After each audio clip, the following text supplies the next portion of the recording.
Hi friends, എല്ലാവരും സുഖമായിട്ടിരിക്കുന്നെന്ന് വിചാരിക്കുന്നു.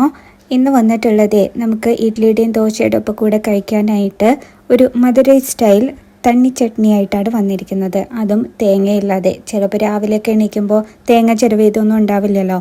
അപ്പോൾ എളുപ്പത്തിൽ എങ്ങനെ ചട്നി ഉണ്ടാക്കാമെന്ന് നമുക്ക് നോക്കാം. ആദ്യം തന്നെ നമുക്ക് ചട്ടി ചൂടാക്കാനായിട്ട് വയ്ക്കാം. അതിലേക്ക് നമ്മൾ കുറച്ച് സൺഫ്ലവർ ഓയിലോ അല്ലെങ്കിൽ വെളിച്ചെണ്ണയോ ഒഴിക്കുക. അതിലേക്ക് നമ്മൾ എരിവിന് ആവശ്യമായിട്ടുള്ള പച്ചമുളക്, ഞാൻ ഇവിടെ 2 പച്ചമുളക് എടുത്തിട്ടുണ്ട്. ഒരു മീഡിയം സൈസ് സബോള നീളത്തിലരിഞ്ഞതും കൂടെ എടുത്തിട്ടുണ്ട്. അത് നമുക്ക് ചെറുതായിട്ടൊന്ന് വാട്ടിയെടുക്കണം. ഒന്ന് വെന്ത് വന്നാൽ മതി, ബ്രൗൺ കളർ ആവൊന്നും വേണ്ട. അപ്പോൾ അത് വെന്ത് വന്നിട്ടുണ്ട്. അപ്പോൾ അതിനെ ഒന്ന് ചൂടാറാനായിട്ട് വെക്കാം. ചൂടാറിയ ശേഷം നമുക്കൊരു വലിയ മിക്സി ജാറിലേക്ക് ഇട്ട് കൊടുക്കാം. ചൂടോട് കൂടി ഇടരുത് കേട്ടോ, നമ്മളിത് അടിച്ചെടുക്കാനാണ് പോകുന്നത്. അപ്പോൾ നല്ലോണം ഒന്ന് ചൂടാറിയ ശേഷം ഇത് മിക്സി ജാറിലേക്ക് ഇടാം. ആദ്യമായിട്ട് നമ്മുടെ ചാനൽ കാണുന്നവരുണ്ടെങ്കിൽ ഒന്ന് സബ്സ്ക്രൈബ് ചെയ്തേക്കണേ. അതിനുശേഷം നമ്മൾ തേങ്ങയ്ക്ക് പകരം ഇവിടെ ഇടുന്നത് പൊട്ടുകടലയാണ്. ഈ പൊട്ടുകടല നമ്മളൊരു പാക്കറ്റ് വാങ്ങിച്ചു വെച്ചാൽ അഥവാ നമ്മുടെ വീട്ടിൽ തേങ്ങ ഇല്ലെങ്കിൽ നമുക്ക് പെട്ടെന്ന് തന്നെ ചട്നി തയ്യാറാക്കാൻ പറ്റുന്നതാണ്. അപ്പം ഞാനിവിടെ ഇടുന്നത് 3 ടേബിൾ സ്പൂണോളാണ് ഇടുന്നത്. അതായത് ഒരു മീഡിയം സൈസ് സബോളയ്ക്കും 2 പച്ചമുളകിനും കൂടിയിട്ട് 3 ടേബിൾ സ്പൂൺ പൊട്ടുകടല ഇട്ടിട്ടുണ്ട്.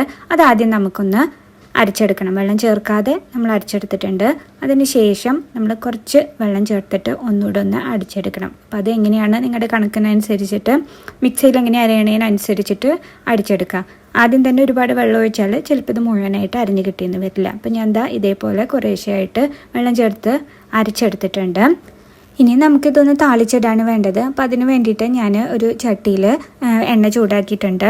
അതിലേക്ക് ഒരു 1/2 ടീസ്പൂൺ നമ്മുടെ കടുകും ഒരു 1/4 ടീസ്പൂൺ ഉഴുന്ന് പരിപ്പും കൂടി ഇട്ടിട്ട് നന്നായിട്ട് പൊട്ടിച്ചെടുക്കണം. അതിനുശേഷം നമ്മൾ അതിലേക്ക് ചേർക്കുന്നത് കുറച്ച് കറിവേപ്പിലയാണ്. ഒരു 2 കറിവേപ്പില അതിലേക്ക് ഇട്ട് കൊടുത്തിട്ടുണ്ട്. പിന്നെ 2 വറ്റൽമുളകും കൂടെ അതിലേക്ക് ഇട്ട് കൊടുത്തിട്ടുണ്ട്. അതൊക്കെ നന്നായി ഒന്ന് പൊട്ടി വരുമ്പോൾ നമ്മൾ അരച്ച് വെച്ചിരിക്കുന്നത് അതിലേക്ക് ചേർത്ത് കൊടുക്കുകയാണ്. അപ്പോൾ നല്ല കട്ടിയിലല്ല ഇരിക്കുന്നത്. അപ്പം ഇത്തിരി നമ്മൾ ആ മിക്സിയിൽ തന്നെ ഒന്ന് കറക്കിയിട്ട് കുറച്ച് വെള്ളം കൂടെ ഒഴിച്ചു കൊടുത്തിട്ടുണ്ട്. ഇനി ഇത് തിളയ്ക്കാനൊന്നും നിൽക്കണ്ട കേട്ടോ, തീ ഓഫ് ചെയ്തേക്കൂ. ഇനി നമ്മൾ ഉപ്പ് ചേർത്തിട്ടില്ലല്ലോ, ഉപ്പും കൂടെ ചേർത്തിട്ട് നന്നായിട്ടൊന്ന് മിക്സ് ചെയ്യുക. ആ ചട്ടിയുടെ ചൂട് മാത്രം മതി. ഇത് നമ്മുടെ അരച്ച കൂട്ടുണ്ടല്ലോ, അത് ഒഴിച്ച് കഴിഞ്ഞ ഉടനെ തന്നെ നമുക്ക് തീ ഓഫ് ചെയ്യാം കേട്ടോ. അപ്പോൾ അടിപൊളിയല്ലേ ചട്നി? അപ്പോൾ എല്ലാവരും ഇത് ട്രൈ ചെയ്ത് നോക്കിയിട്ട് നിങ്ങളുടെ അഭിപ്രായങ്ങൾ അറിയിക്കണേ.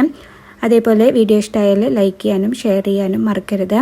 അപ്പോൾ വീണ്ടും മറ്റൊരു വീഡിയോ ആയിട്ട് നമുക്ക് നാളെ കാണാം. Till then take care and by.